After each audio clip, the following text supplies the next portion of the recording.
पुरगम मसला क्या है मैं आपको कहूँगी एक बार फिर खुशामदीद। और मैं बात कर रही थी ब्रेक से पहले लोड शेडिंग के हवाले से। मौजूद है हम यहाँ गुलशन आमना, जो कि मलीर का एक इलाका है। 10 लाख से ज़ायद की आबादी है यहाँ पर। लोगों को किन मसाइल का सामना, इस पर बात की। जो मसाइल सामने आए हमारे पास अब तक, उसमें लोड शेडिंग का एक बड़ा मसला वाज़ेह तौर पर सामने आया, पानी के मसाइल सामने आए और जराइम की शरह में किस हद तक और कैसे इजाफा हो रहा है, ये तमाम तर बातें सामने आई। हमारे पास कुछ बच्चे मौजूद हैं जिनको इस बात की शिकायत है कि लोड शेडिंग की वजह से वो अपनी पढ़ाई मुकम्मल नहीं कर पाते हैं। हम बात करते हैं कुछ बच्चों से जो कि यहाँ मौजूद हैं। जी बेटा, क्या नाम है आपका? जी मेरा नाम फहाद है। फहद, किस किस्म के मसले हैं जो आप समझते हैं जो आपकी पढ़ाई में रुकावट बनते हैं? जी सबसे बड़ी जो पाकिस्तान का तकरीबन इशू ही है, जो इलेक्ट्रिसिटी जो है, यहाँ पे लोड शेडिंग का मसला है। सारी सारी रात लोड शेडिंग होती है और फिर फॉल्ट होता है तो उसको 2-3 दिन गुजरने के बाद तक ठीक नहीं होता। तो हम लोग को स्टडी पूरी रात करनी पड़ती है मोमबत्ती की रोशनी में। कब तक इमरजेंसी लाइट्स चलेंगी ये वो, लेकिन बहुत मसला होते हैं स्टडी की वजह तो से। आपने कभी इस बात की खुद से जाके कंप्लेन की या? KESC के कॉल सेंटर्स हैं, कंप्लेंट सेंटर्स हैं, वहाँ पे कंप्लेंट करो। 24 घंटे के से पहले तो कुछ एक्शन लिया नहीं जाता, और यानी कि जब से 2-3 दिन गुजरने के बाद ही ऐसा कुछ एक्शन लिया जाता है जिसमें स्टडी की अब बहुत ज़्यादा लॉस। कौन सी क्लास में पढ़ते हैं आप? जी मैं सेकंड ईयर का स्टूडेंट हूँ। आप सेकंड ईयर के स्टूडेंट हैं, यकीनन पढ़ाई का बर्डन भी आपके ऊपर बहुत ज़्यादा होगा, तो कैसे मैनेज करते हैं अपनी पढ़ाई को? जी बहुत ज़्यादा मुश्किल हो जाती है सेकंड ईयर की। हम लोग को सुबह कॉलेज भी जाना होता है, दोपहर में कोचिंग होता है, रात में स्टडी करते हैं तो लाइट नहीं होती। आप समझते हैं कि अगर इस मसले को हल कर लिया जाए, लोड शेडिंग का मसला थम जाए, तो यकीनन आपकी पढ़ाई बेहतर होगी? जी गवर्नमेंट के पास सॉल्यूशंस हैं इस चीज़ के लिए बहुत सारे, लेकिन वो एक्शन नहीं लेते। वो आप तो सब कुछ कर सकते बच्चे हैं। स्टूडेंट है, तहरीरी तौर पर कभी लिख के दिया है? जी नहीं, तहरीरी तौर पर तो नहीं लिख के दिया, लेकिन सबको पता है कि इस इलाके का ये प्रॉब्लम है, लेकिन अपनी जान छुटाते हैं, वक्ती तौर पर काम करके चले आते हैं, फिर वही फॉल्ट आ जाता है। तो आप समझते हैं कि किस किस्म के फॉल्ट्स होते हैं जिनका जिक्र वो आपसे करते हैं? क्या फॉल्ट्स होते हैं, कभी मेंशन किए? एक्चुअली यहाँ पे वायर जो है ना वो बहुत ज़्यादा टूटते हैं, क्योंकि वहाँ पे ये जो लोड होता है उसकी वजह से वोल्टेज की भी बहुत प्रॉब्लम होती है। इस वजह से बहुत ज़्यादा लोड की वजह से वायर टूटते हैं यहाँ पे। अच्छा, तो आपके जितने दोस्त हैं क्या उनको भी ये तमाम तर मसाइल हैं? जाहिर सी बात है। किस तरह से मिलके आप लोग पढ़ते हैं फिर? हम लोग फिर क्या करें, अपने अपने घरों में होते हैं, मोमबत्ती की रोशनी में पढ़ने की कोशिश करते हैं।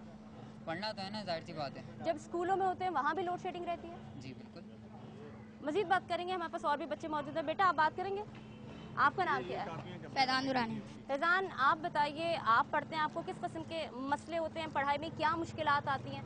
यहाँ पे लोड शेडिंग का बहुत मसला है। आप तार देख सकते हैं, हर हफ्ते के बाद पहले रमज़ानों में तार टूट जाते थे। एक दिन 2 दिन के लिए बिजली चली जाती थी। KESC वाले कुछ सुनते ही नहीं थे किसी की भी। यहाँ पे फिर कैसे पढ़ते हो? जनरेटर जलाते हैं, जनरेटर भी ज़्यादा नहीं चलता, 12 घंटे चलता है, बस फिर बंद हो जाता है। क्या चाहते क्या हो, कितनी बिजली तुम्हें मिले कि तुम्हारी पढ़ाई और तुम अपनी पढ़ाई में अच्छे हो सको? कम अज़ कम 2 घंटे की भी बस लोड शेडिंग होनी चाहिए। चाहते हो कि 2 घंटे की लोड शेडिंग हो? जी। और किस टाइमिंग में चाहते हो कि लोड शेडिंग हो ताकि तुम्हारी पढ़ाई पे असर न पड़ सके? दोपहर में चाहते हो। नाज़रीन, आपने देखा इन बच्चों के मसाइल। ये पढ़ने वाले बच्चे हैं, ये हमारे मुस्तकबिल के मेमार हैं। आज इनको अपनी पढ़ाई में इस कदर मुश्किलात का सामना है, वजह सिर्फ और सिर्फ लोड शेडिंग बताई जाती है। कहते हैं कि हम पढ़ना चाहते हैं। एक बच्चे से हमारी बात हुई, सेकंड ईयर का स्टूडेंट है, वो कैसे पढ़ेगा जबकि अभी आगे जाके उसकी प्रोफेशनल तालीम शुरू होनी है, बाकायदा तौर पर उसकी तालीम शुरू होनी। किस तरह से वो इस तालीम को मुकम्मल कर पाएगा, किस तरह से पढ़ पाएगा, तमाम तर मसाइल आके अटक जाते हैं लोड शेडिंग के हवाले से। कहना यही है कि तहरीरी तौर पर भी और बाज़ाबिता तौर पर भी शिकायत की गई, लेकिन हल नदारद।